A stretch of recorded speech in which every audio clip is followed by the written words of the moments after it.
గణేష్ ముద్ర. గణేష్ ముద్ర గనక ప్రతిరోజు మనము 5 నుంచి 10 నిమిషాలు ప్రాక్టీస్ చేసినట్టు అవుతే, మనము జస్ట్ 2 ఫింగర్స్ అటాచ్ చేసేసి లూజ్గా వదిలేసేయండి. 2 రకాల ప్రాక్టీస్ చేయొచ్చు. ఇది ఇక్కడే కూర్చొని జస్ట్ ఒక 5 to 10 డీప్ బ్రెత్స్, మళ్ళీ హ్యాండ్స్ చేంజ్ చేసేసి 5 to 10 డీప్ బ్రెత్స్. ఇంకొక వేరియేషన్ ఏంటంటే, హోల్డ్ చేసుకున్నారు కదా లూజ్గా, ఎగ్జాక్ట్లీ చెస్ట్ ముందు తీసుకొని ఇన్హేల్ లాగేసి ఎక్స్హేల్ మళ్ళీ సెంటర్, ఇన్హేల్ లాగండి, ఎక్స్హేల్ సెంటర్. సేమ్ ఇటు సైడ్ కూడా రిపీట్ చేస్తాం.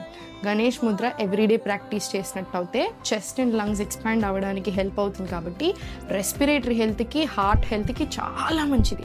మనకి ఇంకొక నమ్మకం ఏంటంటే, ఎప్పటి నుంచో వస్తున్న నమ్మకం, మనకి ఏదైనా ఆబ్స్టికల్స్, కష్టాలున్నా గణేష్ ముద్ర ప్రాక్టీస్ చేసినట్టు అయితే తొలుగుతాయని నమ్ముతారు. ఎందుకు? Because Ganesh Mudra regular practice చేసినట్టు అయితే ఎమోషనల్ బ్లాకేజెస్ ఉన్నా, స్ట్రెస్ అండ్ యాంగ్జైటీ ఉన్నా తగ్గుతుంది. కాబట్టి అందుకని ఫోకస్ అండ్ కాన్సన్ట్రేషన్ ఇంప్రూవ్ అవ్వడానికి చాలా బాగా హెల్ప్ అవుతుంది. ప్రాణ ఫ్లో చాలా బెటర్గా ఉంటుంది. సో ఇంబ్యాలెన్సెస్ ఏదైనా ఉన్నా తగ్గడానికి, హెల్త్ ప్రాబ్లమ్స్ తగ్గడానికి చాలా బాగా హెల్ప్ అవుతుంది.